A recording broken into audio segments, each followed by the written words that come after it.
Welcome back to Finn vs. History. I'm joined by Horatio Gould. This is part 2 of the Claudius story. We're back in ancient Rome. Now, we left off with a quivering disabled man who'd been flung from behind a curtain as Caligula lay dead on the floor. His baby had been taken off the stumps.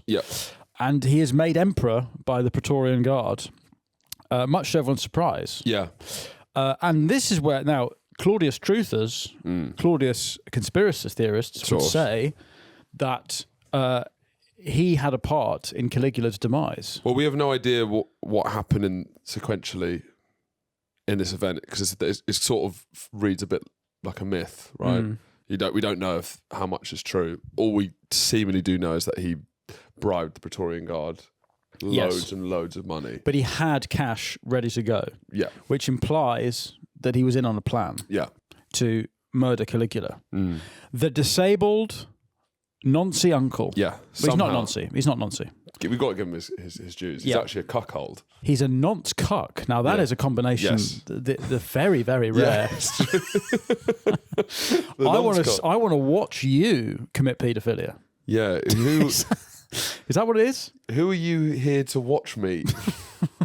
Are you watching me meet someone here? That's just fascinating. The Nonce Cuck. Yeah. Wow. Who are you here to watch me? You here to watch me meet someone? Let me meet someone in peace. That's great. If you're a Nonce Cuck, let us know in the comments. I've not even heard of that concept. Nonce Cuck. Can we get different pictures of different cuck seating arrangements? Because it's one of my favourite things on Twitter is in like new hotels or like hotel rooms where you find different, like the Cuck Command Centre. I've seen the Cuck Command Centre. Yeah. So there's always the classic where you put your feet up, but that's a bit more too leisurely. Store. Yeah. This one's great. Where you can. Yeah. So that means that you can get also. Yeah, that means that you're taking it very seriously. An executive cuck chair. Yeah. Yes. Well, that's when you've got business to do whilst being cuckolded. And that's part of the great thing about being a cuck is that it does open up time for you to get on with other things. Exactly, yeah. I don't have to, my wife is being satisfied. Yeah. And I'm being satisfied watching it, but at the meantime, I'm dealing with my emails. As we've said before, the female equivalent is a cuckquean. I can't remember what part of this we came up with, what episode this was on. I guess that doesn't get talked about as much. The cuckquean is the wife of an adulterous husband, the gender opposite of a cuckold.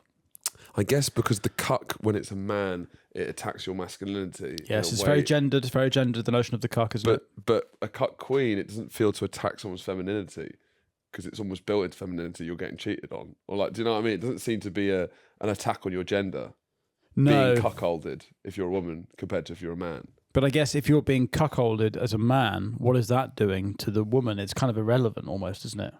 It's all about the male experience. The woman's a prop for your... Yeah. What is it, Charlie? But in cuckweening, the male is known as the hot husband and the other female is known as the cupcake. The cupcake? The cupcake. Yeah, still pretty objectifying, I think, to call it the cuckweening is often known as... hot husband, is that like hot desking? Well, I guess it is, actually. Yeah. I'm hot husbanding. You're renting out your husband. Yeah. For cupcakes. Cupcakes. Cupcakes is a strange... It's too close to cupcakes, which is a child's cake. Yeah. Let's be honest. Or cut the cake. Cupcake. We're not talking about that. We're talking about one of the great cucks of all time. One of the great cucks of all time. The cuckoat. He was the cuckoat. He was not a nonce cuck, but that has whetted my appetite to try and see if such a man exists. Charlie, little task for this episode: find me an example, if one exists, of a nonce cuck. Yes. Anyway, Claudius bribes the Praetorian Guard straight away, who make him emperor straight away. So there's clearly some kind of arrangement. And so he gives them 15,000 sesterces. What's that in modern money? Don't give. Charlie's looking for a nonce cuck. Sorry. Okay, we can't. We don't know. I think at one point we found out it was pretty much equivalent to pounds, but I think I don't doubt that. That's bollocks. The first thing he does as emperor is, and I devastatingly sad, he invades Britain. Yes. He conquers the boat. He conquers Britain. He is the whole when we were at school and we learned about the Romans in Britain, it's Claudius. Yeah.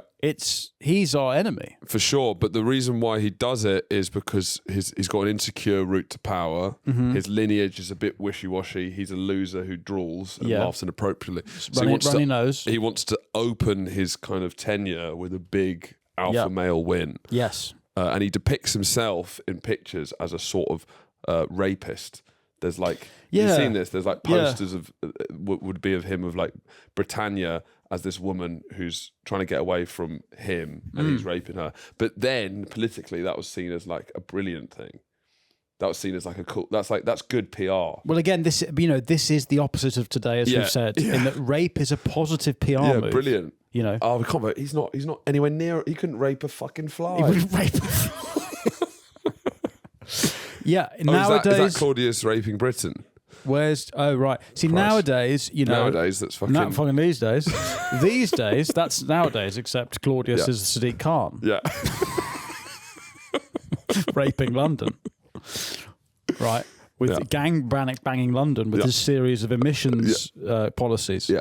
Anyway, no, but nowadays, obviously, any public figure is, that has PR teams to try and distance themselves from any rape. hint of rape. Yeah, you don't want a hint. It's not a politician with a hint of rape. You really don't want any of that.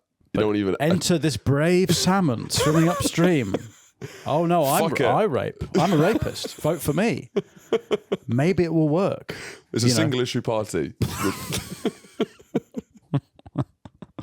Vote for He's using rape as a propaganda tool. It's extraordinary, actually. Extraordinary.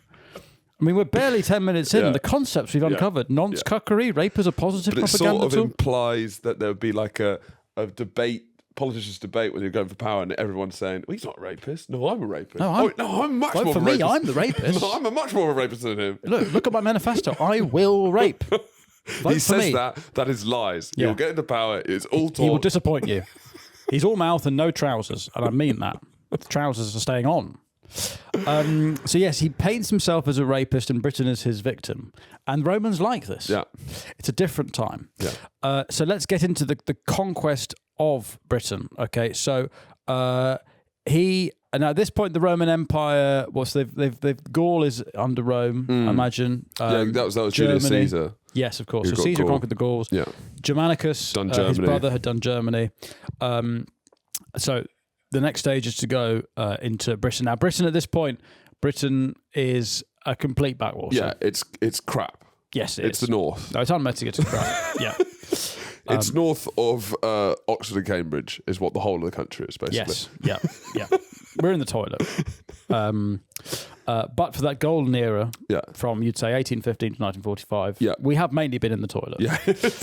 We must not forget that we had an hour in the sun, but really we're sun. stinky toilet dwellers for most of the time. But the reason they attack Britain as well is because it's not that important a country for anything. It doesn't have many resources. It has a couple of pearls, a bit of tin. That's kind of it. They're doing it because it's terrifying. Fish. Yeah, a bit of fish. But they're doing it because it's terrifying and you can gain a lot of honor by conquering. It's basically the way they write about Britain in the Roman Empire is the way that the British wrote about the Congo as this sort of like exotic, wild place that they used to write. Heart of Darkness. It's genuinely. Britain is Heart of Darkness. Genuinely. And in the Heart of Darkness, it opens when they're leaving Gravesend on the boat because it's going from one mouth of the river to the other mouth of the river. Yes. He talks about the same of the Romans coming into the Thames. Oh, he really? actually makes that link. So very much people so. in Rome are hearing of this sort of this jungle of Essex. Yeah. Surrey, Kent. Oh, the shivers going down the spine. This hot, moist, scary place. Dengue fever. Semi-detached new builds. Oh, shuddering. Have you had your jabs? Are you going to Suffolk? It's. So the invasion begins in 43. Yeah. Should we place this? We haven't placed any. Yes, we haven't 43. 43 AD. It is. It's 10 years after the death of Christ. And then it's before the First time It's before biscuits become part of the Christian church. before Jesus Christ Superstar. Yes, that's nice. Yeah. It's 10 years after Christ dies, and you'd say Yeah, when was Jesus Christ Superstar? We have to check first. to make 70s. sure. I think it's the 70s. Because it wasn't in that small window after he died and 43 CE. I'm sure of it. Jesus Christ Superstar, I'm pretty sure the original is in the 70s. Right, so there's a long, wide berth. 1973. Right. Yeah, that's a lovely cushioning, actually. So, yeah, it's 10 years after Jesus was crucified, and it is 1,440 years before the first performance of Jesus Christ Superstar. That's how long it took for the story of Jesus to become a gay musical. Okay, which I think is a good enough time. Yeah. Now, that's fair how enough. long will it take for the story of Mohammed, the sequel to Jesus Christ Superstar? Well, we're not, in this great scheme of things, we're not that far off. Really? We're only, really. Well, I'm just saying we didn't get a cartoon. eyes. We didn't get really. Really. I think we're about 500 years off Right. Mohammed's Superstar. Prophet Mohammed Superstar. Type in Prophet Mohammed Superstar. I want to see if there's any short-lived productions, because they would be short-lived. They would be. It's not a long-running. There's no way. Much as the author, the playwright would be quite short-lived as well. Prophet Mohammed Superstar. Definitely a more controversial but better probably experience in the Prophet Mohammed Superstar. Yeah, it's a good question. Phoebe, our researcher, just asked, how tough would auditions be for Mohammed? I mean, They'd be closed. They would be behind closed doors, I'd say that. They would not be open you could do some auditions. creative staging, a lot of silhouette. It's not X Factor. No. Yes, but shadow puppets, I'd say, probably. I saw a production of His Dark Materials where they had a lot of, sort of shadow puppets. That's not what I call the Quran. Don't chop our heads off. Please, we're trying. Okay? I'd love to go to Mecca if I was allowed. Yes. I'm not allowed, apparently. Apparently these days. But don't worry, Mecca's coming to London, so it doesn't matter. Yeah, I open my door when I'm in Mecca nowadays. I open my front door. Right. Anyway, let's get back to it's the first conquest of Britain before the Islamic Empire, which we are under now. This is the Roman conquest of Britain in the year 43.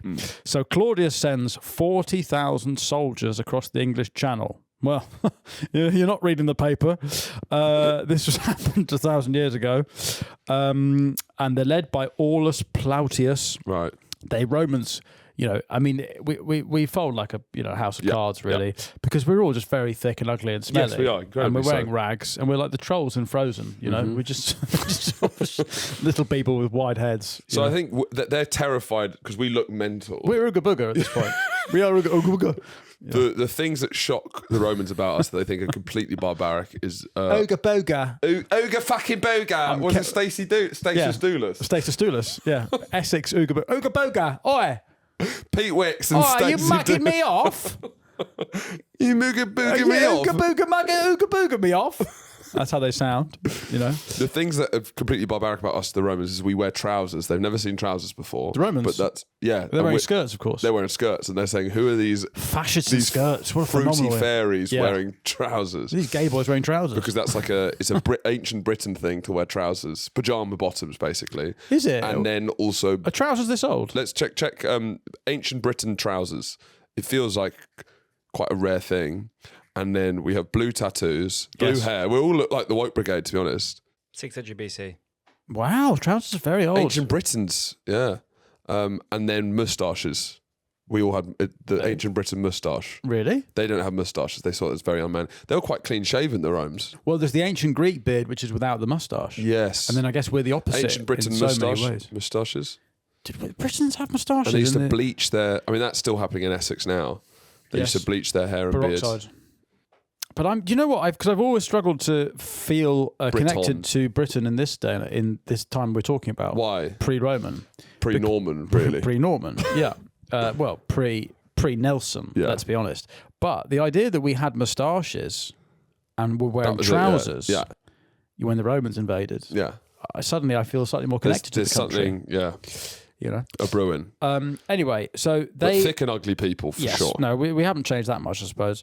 Now, the Romans quickly gain control of southeast England. The D-Day landing beaches for the Romans. Yeah, terrifying. Margate. Yeah.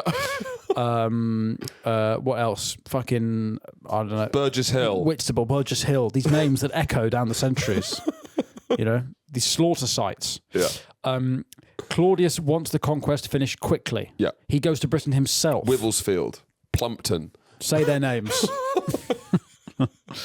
He arrives on the front at the Thames with a herd of war elephants to begin the final march on Colchester. I think this is a good time to do a soundscape of the elephant herd I'll be the elephant. arriving in Colchester. Okay. Oh my fuck! Oh my God! What? Take them. Take them. George! Ooga booga! Excuse me! Alright. Oh my days! Wait, there's one on the floor. Is that what the fuck is that? Is that like a fucking big dog? There's one on the floor. Oh my! Now you jump on him. What? Take him. You're trying to make it rapey again, aren't you? You're always trying to make our soundscapes rapey. Yeah. I thought I was safe with the elephant because I knew what was going to happen. No, but then Charlie was like, "Why don't you you rape him." Fucking Weinstein stuff from behind the I don't desk know why we there. keep doing these soundscapes. It's always the same thing. Yeah. No, but normally he rapes you. Right. It's a great subversion on the form. So, elephants storm Colchester. I mean, you know, they're still doing that. Yeah. I don't know if you've ever been there on a Saturday night. Is Colchester... Good Lord. Is it a good town? No. No. I'm on tour there. Am I? Don't know. Maybe I'm not. Colchester Arts Centre, shout out. Yeah, that's a good venue. It's not a good venue. Colchester Arts Centre. It's up there with Swindon Arts Centre for me. Right. Well, with Thickies in the tech booth. Some real Claudiuses on the decks. There's a few Emperor Claudiuses working at Colchester Arts Centre. It's a church. It's an off-the-curb gig. And it's not my favourite. Also, the car park situation's atrocious. Yeah. And the city's a bin. Anyway, what is it, Charlie? There's quite no liked it. public records of pedo cucks, but I think Beta Bandelson probably was one, to be honest. Beta Bandelson. Say his name. Say his name. Beta Bandelson. The Nonce Cuck. Well, ladies and gentlemen, there's a first time for everything. I mean, there will have been some, Yes. but they haven't put the word out. Sure. Yes, I guess. Very humble, the Nonce Cuck. Well, it is. It's a strange fetish to want someone else Is it worse? to assault a child and for you to feel cuckolded by that. Is it worse? Is it worse? I don't think it is worse. I don't think it is. There's No. something more fucked about it. Yeah. It's certainly desk down the line.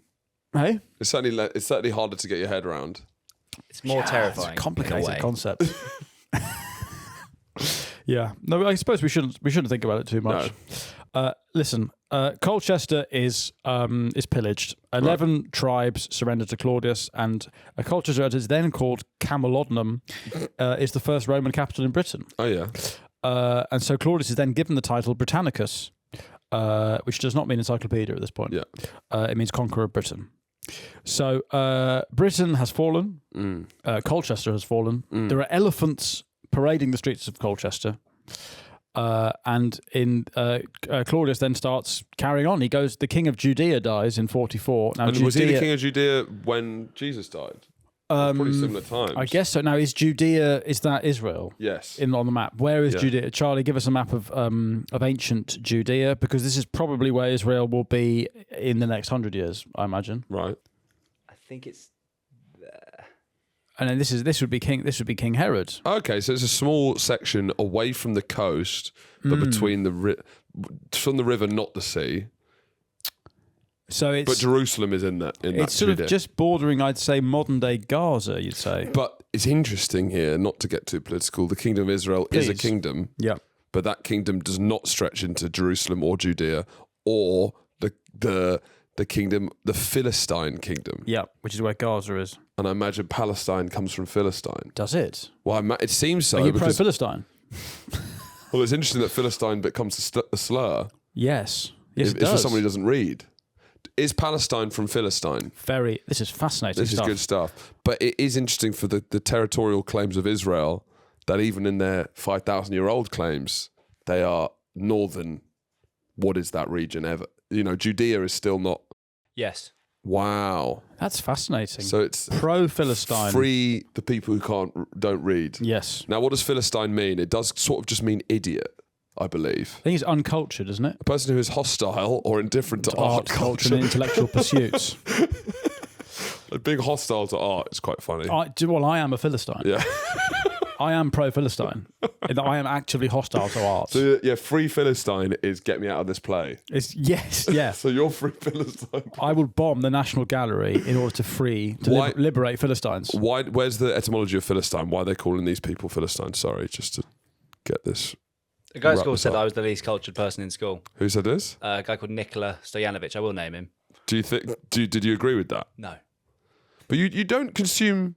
I mean, you do. You go In to the a lot last of festivals. episode, he just did a deep dive on how he's going to go to the Anal Action series on a porn conference. Biblical name is enemies of Israel Wow, because they're enemies of Israel. So they've always been enemies of Israel. So it becomes an English insult for an uncultured, anti-intellectual person through 17th century German slang. God, we do need to do a history of Israel. Yeah, I mean, it's a long one, but seeing as that in the Bible, the Philistines and the Israelis are fighting each other, that's pretty extraordinary. Wow. So it's basically is what Jewish people are calling their enemies. It's Philistines. Yeah. Wow. Phenomenal. Good stuff. Well, an unnecessary tangent, but a fascinating one. Yeah. And just to reiterate, I am pro-Philistine. Get me out of this art gallery now.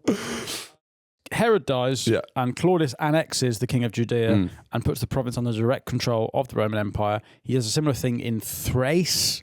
I don't know where that is. Greece. Why is Thrace? I feel it's Anyway. northern Greece. Turkey. By Turkey. Yes, please.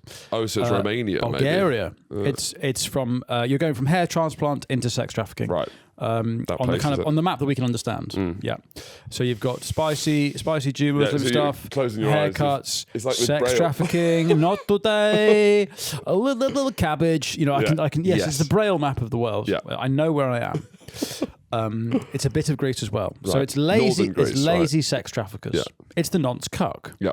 So, after the successful campaign in Britain, the elephants in Colchester, Claudius is at the height of his power, and so he passes a decree reducing the authority of the Senate. Because actually, the interesting thing is that seeing as Caligula and Nero, these tyrants, everyone kind of thinks that Claudius maybe was going to bring back the Republic, and that he was going to empower the Senate, but he doesn't. And so there is an increase in political violence, but because he's sandwiched between these two absolute Gaddafi-esque mad cunts, he never gets the credit for being bloodthirsty. As a prime minister, who is Claudius? Because he's sort of like a bureaucratic pen pusher. Is he a bit of a major? Underrated? You know? Or is there not one that tracks? Well, you've got Augustus as Blair. I guess Tiberius is Heath because of the nonce allegations. Yeah. And then I suppose Caligula is Truss. It's this frenzied, sex crazed period in our history that we just went mad for a couple of years, and we just elected an absolute sauce pot. Then maybe it doesn't track. Well, who's our most disabled prime minister? Gordon Brown. Douglas Alexander. Brown. Yeah. Maybe it's Brown. Yeah, Brown, because Brown is a technocratic. Yeah.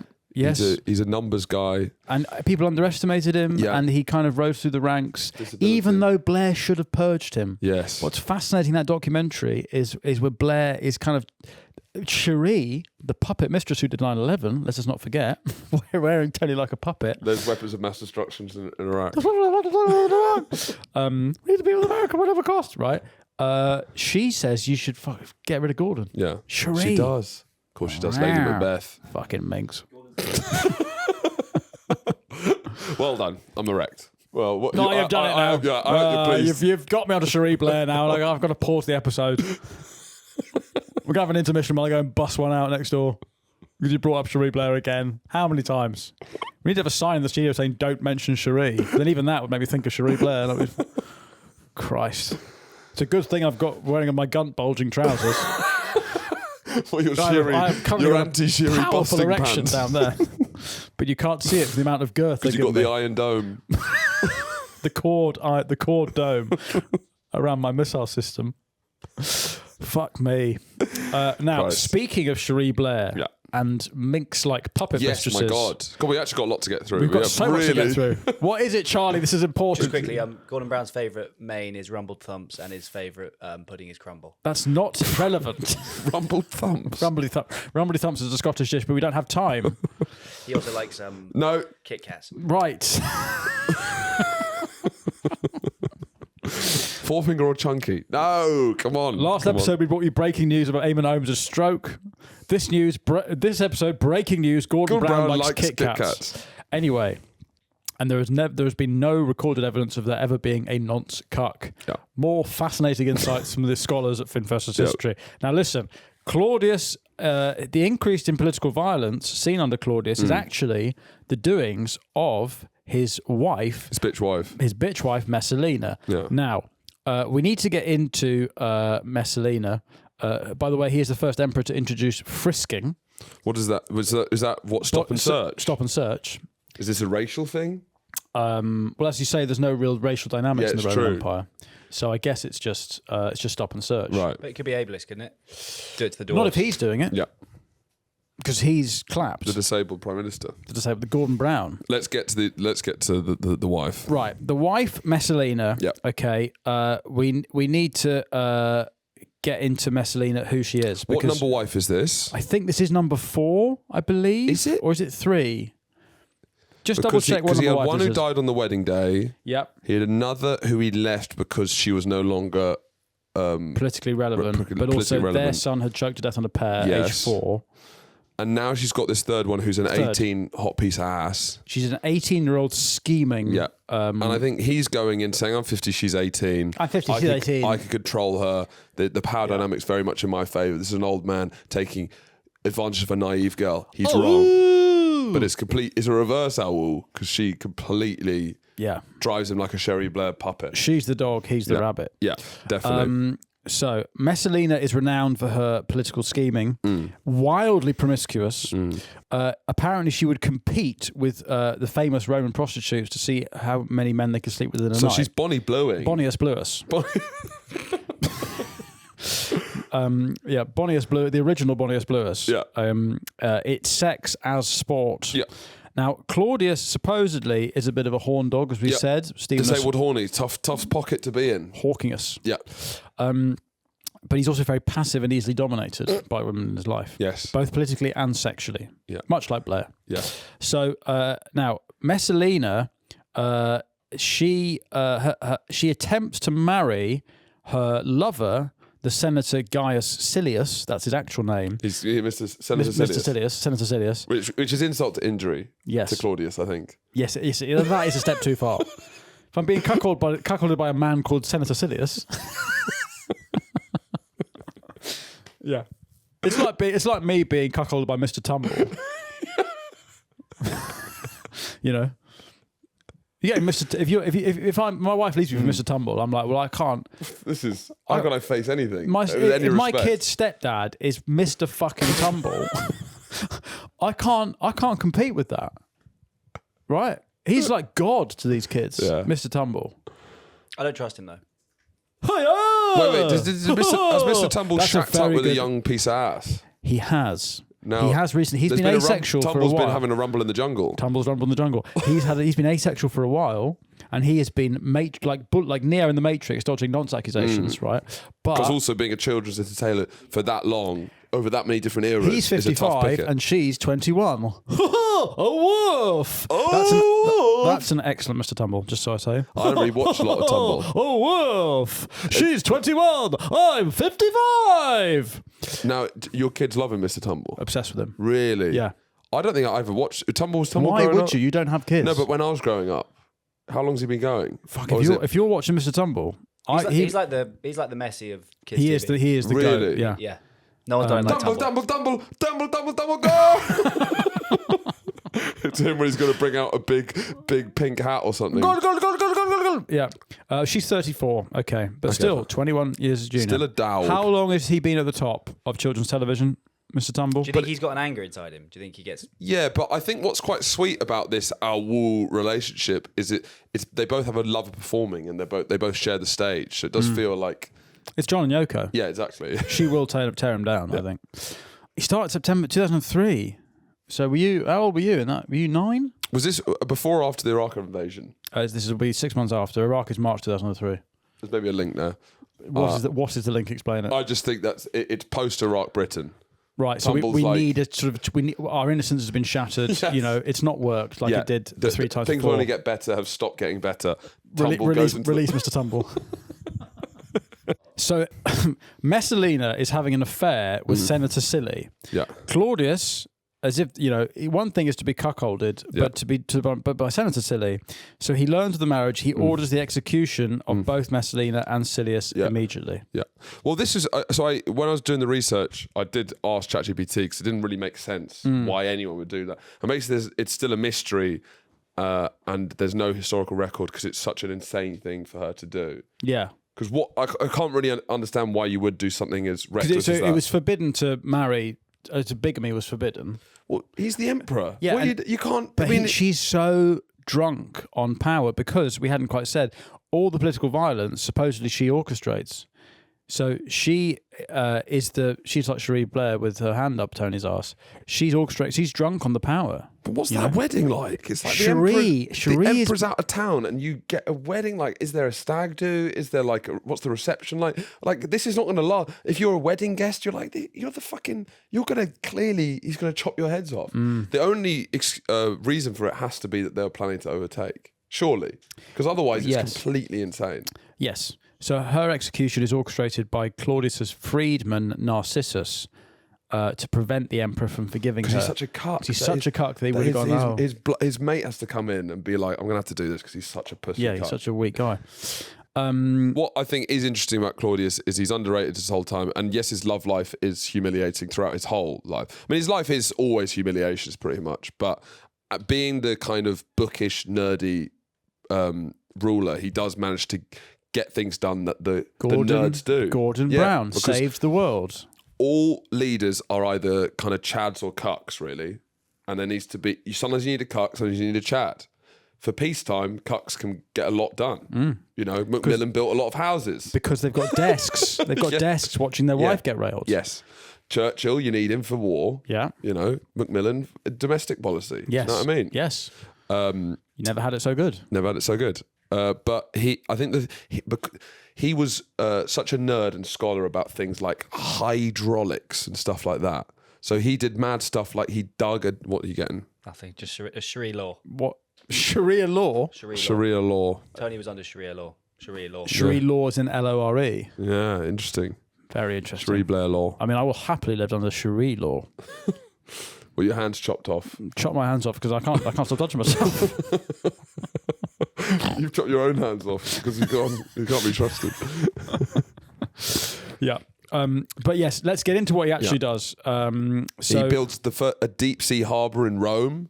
Is this in Ostia? No, but they already have a port in Ostia because they don't have a deep sea harbour in Rome. So basically, it's all about the running Rome is all about can you get grain from the rest of the empire into the city and the provinces. That's the main logistical issue of running the Roman Empire. And all his engineers says you are fucking mad. We've got shovels. They don't have any technology. Yeah. But he says, I'm the emperor, get it done. And they do. They basically just, I don't know, how do they dig a deep sea harbour? Is it just hold your breath with a spade, go under and dig? That's what I think about the Rotherhithe Tunnel. Which you walk through. Yeah. Like how that was Brunel, right? But how do you get under there? How do you get under the water? It's fucked. Yeah, I don't understand that. But that was we're getting into science. But that was Industrial Revolution. This was... The Channel Tunnel. This was 2,000 years before that. The Channel Tunnel makes my fucking head hurt. How the fuck? I don't know. But I guess you can start underground in England and then you can go. But then it's just everyone drown. I don't understand it. Rather than starting in the rough sea, engineers dug out a large natural coastal lagoon and plot of land inland. They let the sea flood in. So yeah. Okay. Anyway, so they build a massive floating harbour, but this takes like 100, 20 years. But he starts it. He modernises the aqueducts. He's quite religiously tolerant. Intolerant. He restores many old religious practices and festivals, but he's intolerant of astrologers, which is fine. He is quite like he thinks Romans are losing their way because they're getting too much into Eastern practices. Oh, I see. Right. Okay. He hates Druids as well. Yeah. So he hates any of the hippie bullshit. And in the year 50, he decides to oust all Jews from Rome. I mean, it says the reason behind the deportation remains unclear. I will help you out. They're Jewish. That's the reason. The reason is it's a time in history. Exactly. They're Jewish, and it's a time on planet Earth. That's why they've been kicked out. Okay. It is the one constant through every era that we talk about on this show, is that if there are Jews there, they'll be kicked out. Shortly, they'll be kicked out. They'll be asked to leave. In many ways, the modern day era the great pivot. Yes. Is you'd say is Bibi Netanyahu's reign. Is the Jew saying, now you get out? He's Uno reversed it. Yeah, he's done Uno. He has Uno reversed 2,000 years of history. Yeah, Uno reverse. Fair play. Yeah. You know. So let's get into his government reform. Some of this stuff is quite boring, but we'll just mention it. He builds a big aqueduct. Yeah. Brilliant. He increases the role of ex-slaves. He serves. He has this is judge. like renters' rights almost, where he says if your slave is ill, you can't just kill them, which is funny that this is like serious. You can imagine the Telegraph. I can already picture what's the point in having a slave? You're squeezing slave owners. Yeah. Like, I can't afford, my slaves are always getting ill. You basically have to make sure that they get better. Being on $100,000 a year is actually, you're the poorest in the country. Because of the tax deficit, you know, you lose your personal allowance. I'm collecting Telegraph headlines and sending a lot to Finn. We will do a breakdown of some of the best ones because they've been, they know their audience. They're on a roll recently. No other paper knows its audience better than the Telegraph. They're in complete harmony with the people who read it, and they're not trying to get anyone else. No.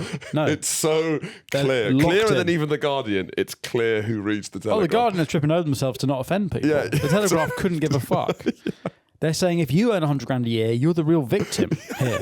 The cost of living crisis affects you. Yeah. It's amazing. They've got articles where it's like it'll be a family collectively make $250,000 a year. We now can only go on 3 holidays as opposed to 5. Yeah, and we have to hire ski stuff. We can't even own our own ski stuff. Keir Starmer stan. Now, Claudius was issuing many edicts, supposedly on average about 20 a day. Right. And two of the best quite ones, Trumpian in that sense. In just a sense, firing them out. Yes, the slave one is that if a master abandoned a sick slave, the slave would go free, and if a master killed a slave, instead of treating his illness, the master would be brought up on charges of murder. This is disgrace. Woke nonsense. Absolute madness. But it's also funny the idea. What were they doing before? Like, you have a cold, fucking. Well, yeah, and you can't work today. You have to pretend that you're not ill. You'd be terrified. It's the opposite of today, where you get a medal for having long COVID.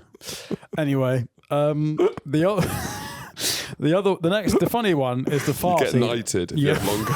Arise, Sir Longus of Covidshire. The sick shall inherit the earth. Anyway, he issued the fart edict, which allows people to fart in public, and it was sparked by concerns over the health risks of holding in farts. I guess the counter argument is the health risk of letting out gas. You have to really balance that because it's bad for the internal. But if everyone's farting, it can be bad for the external. And this is before the Protestant-Catholic split, which really resolves that. It's true. Protestant, I hold it in. Yeah, it's my relationship with my own fart. Catholics let it all out, the whole place stinks and no one works. Yeah, people are dying from passive methane. Passive fart inhalation. They should not be allowed to fart in pubs. There are kids around there. Okay? What have you searched, Charlie? I suppose this is your area of expertise. If you're holding a fart, it can come out as a burp, unfortunately. That's fascinating. Gas can go both ways. It causes your gut to reabsorb some of the trapped gas, which then travels to your lungs. But how long does it take? Does not smell as bad as the fart, so it is still... Speak for yourself. Oh, what are you saying? Come back to me when you're age 35. I'll call you in the dead of night. Finn, I shouldn't have doubted you. Yeah. My girlfriend's just turned 30. She's burped. And it smells like a sewer in here. How quickly does the trapped fart become burp? Because in my head it's like, oh no, can't go out the way. Well, it got to come out somehow. And also, do you know that where farts come out if you don't fart? It's all in your sleep. So it's like you're like the Blue Man Group in your sleep. It's like Stomp the Musical. Right. It's just because you think about Queen Elizabeth, who's probably must be one of the greatest holders in of farts of all time. Protestant she hero. is. She's like, you cannot imagine her ever passing gas. No. But that does mean that when she goes to sleep, it must be a fucking... Well, the separate beds, isn't it? That's why Prince Philip's 3 doors down. Anyway, yes, Claudius has quite a relaxed attitude to public flatulence. Right. But we need to get we are racing. We need to get through this. So supposedly he greatly expands the number of Roman citizens during his reign. Yep. aqueducts, infrastructure. What's the thing about there's a disaster when he tries to drain a massive lake. He's obsessed with hydraulics. Fuccini. He tries to tries to create more agricultural land by draining a lake. So excavates a big drainage tunnel, which takes 30,000 workers 11 years to complete, but pretty quickly the tunnel just sort of collapses. The success of the harbour, he got cocky. Player in Kosovo, success, hubris. Know when to quit, Tony. Yeah. So the tunnel is opened and the water fails to drain, and it causes a major tidal wave, and everyone has to flee for their lives at the opening of the tunnel. So now his fourth wife. This is where we start to get into the Nero prequel, because his fourth wife is his aunt.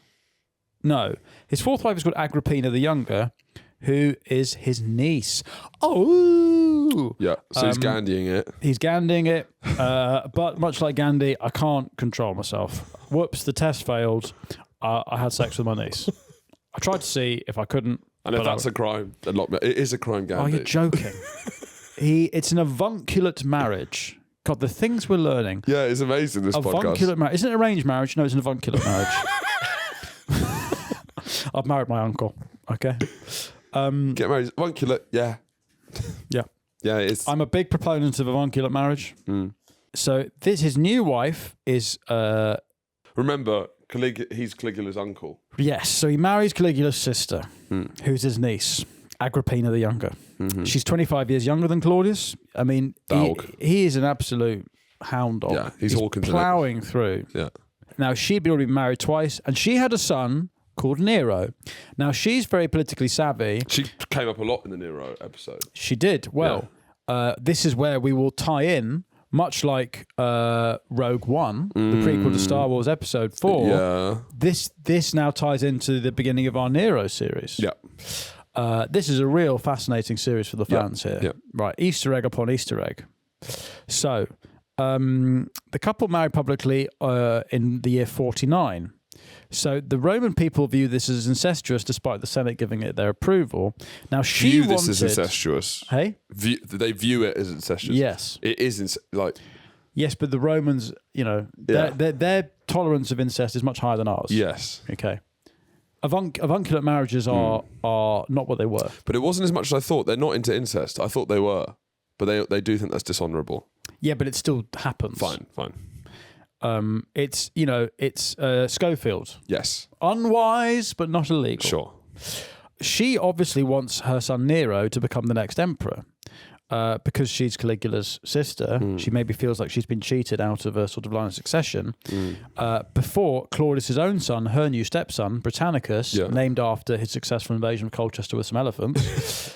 So Claudius adopts Nero as his own son, but he then starts to regret this because he worries that he's neglecting his own son, Britannicus. So as he begins to age, he starts to realise Nero might be a fucking psycho. Yeah. And so he overlooks his own son, and he feels remorse about this because Nero is sort of placed as Claudius' successor. Because he's older. Now, Claudius is approaching his sort of mid-60s, which is very old for these days. And everyone is anticipating Nero as the next emperor because he had entered public life when he was only 14, right? So Claudius begins to show more favour towards his biological son, Britannicus, which infuriates Agrippina, his new wife. He also names them both as joint heirs, which is, you can't do that. So this is where we started the Nero series. He named them both joint heirs. Yeah. So, but you can't do that. No, you got to pick a team. So Britannicus was about to come of age, which I guess would mean that he would become officially. Was he older than Nero? Nero was older. Nero was older. Interesting. Yeah, that's why Nero has. Okay, right. So Nero's about 5 years older. So on October the 13th, 54, Claudius is found dead at age 63. Now, supposedly what happens is that Agrippina feeds him a plate of poisoned mushrooms, in which she's in cahoots with a eunuch, because Claudius's eunuch taster fed him a poisoned mushroom. But then there's reports that the mushroom didn't work, and so Agrippina tasked Claudius's doctor to finish the job. Michael Jackson. A la Matthew Perry, Michael Jackson. So apparently, and this is very kinky, the doctor puts a fucking feather laced with poison down his throat. Damn. That's kind of like, that's 50 Shades of Grey stuff. Yeah. Don't like that. Yeah. My gag reflex. I can't be doing that. So his last words as he dies, 63, is, oh dear, I think I've made a mess of myself, because he pooed himself as he died. Which is a fitting end for Claudius. Yeah, I think there's He's lived a remarkable life, yeah. but at every turn has humiliated himself.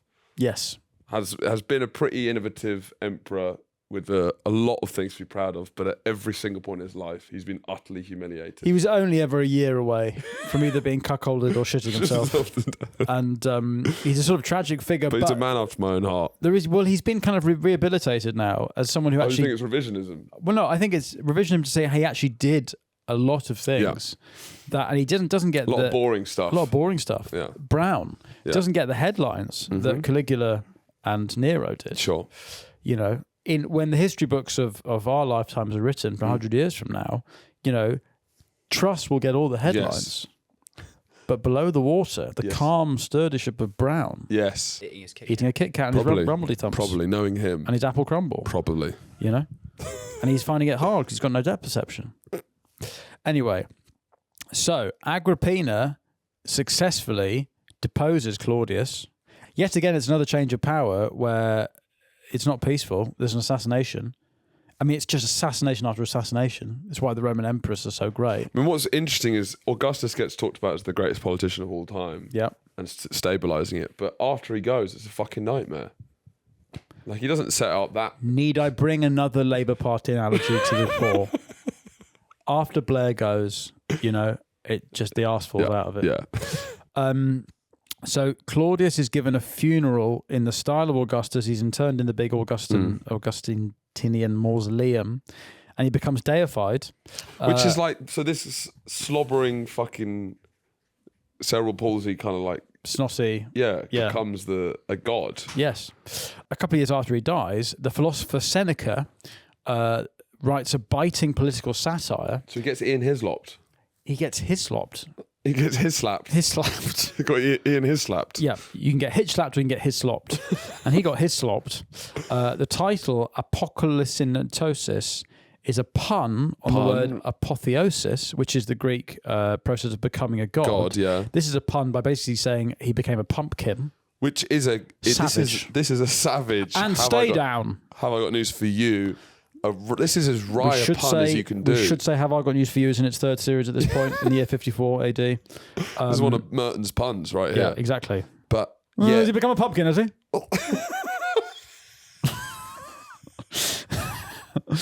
Live. That's BBC a One, good 9 o'clock. Apotheosis, the act of becoming... We wouldn't get it. Becoming a pumpkin. I'm not voting for a pumpkin. And my father-in-law's lapping it up. Pumpkinification. Lapping it up. Of Claudius. Oh, he's probably a genius, this guy. Absolute genius. Oh, they don't make him like that anymore. The master. Couldn't say that these days. Yeah, the master. You could call him a... Couldn't call him a pumpkin these days. What do you think he calls him, the master? Hey? Would you... No, who is it? No, it's Jack Barry's mum called Marcus Brigstock the master. He just mentioned him in a story, and she just looked off in the distance and just went, the master. This is actually sort of Brigstock get up, actually, this chord stuff. Anyway, now, instead, so there then becomes a myth, right? Claudius becomes kind of written into law, supposedly... Instead of a glorious ascent to Mount Olympus, which is what happened to Augustus and when you become a god after you die, he's depicted as a kind of bumbling, physically disabled figure who the gods can't understand because he's stuttering and dribbling so much. Can I come into heaven? Fuck us. And then in the story, Hercules is approached by the sort of dead Claudius who's trying to get in, but Hercules can't understand him and is, quote, confused by his strange noises. Yeah. So Claudius gets rejected from heaven after Augustus himself delivers a speech saying how shit he is. Yeah. So I mean, this does sound like an all right play, though. The narrative ends with him going to the underworld. But we think that Seneca's motive was personal revenge because Claudius had exiled Seneca to Corsica. So whenever we talk about the Roman world, it's like we've got one source and it's hugely biased and compromised, really. Yeah. But it's an awful lot of fun. But seeing this play out, I'm thinking you couldn't write that nowadays. No, you couldn't. Do you know what I mean? It was a different time. Nah, you couldn't call the leader a pumpkin nowadays. I mean, if I call Sadiq Khan any kind of good, hands chopped off. Hands chopped off. Yeah, can't even start the car, let alone drive it. Weirdly, do you remember when we did the Greek god series? Do you remember Hephaestus, the blacksmith, the ugly one? Do you remember that? When was this? Did we not do a Patreon on Greek gods? I don't think we did. We must have. There was that massive cow. That's the Norse mythology. Norse one. But one of the gods, Hera and Zeus, have a child who's born and so ugly. We did Roman gods, not Greek ones. They're the same. Right. Yeah, but they're the same. Mm-hmm. So when Hera and Zeus have a kid, one of them is spawned so ugly that she immediately drop kicks her off Mount Olympus. Oh yes, no, I do remember. And it's this hideous guy, and then he's the only one who can save her, and eventually he becomes the god of blacksmiths. But it's basically Claudius. Yeah, the whole story basically.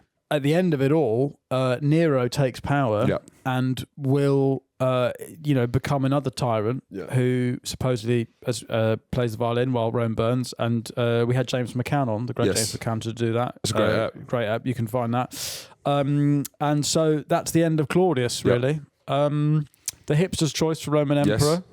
I guess scores on the doors. He's a very unique figure in history. And how, the great unknowns are how in on the plot to kill Caligula was he? He's Tom Swan's scam. He's like him as a narrative archetype is quite. I don't know what you'd call him. Is the underdog? He's the man who sort of who understood that people were underestimating him. Yes, and maybe weaponized his own disabilities in order to progress. Yeah.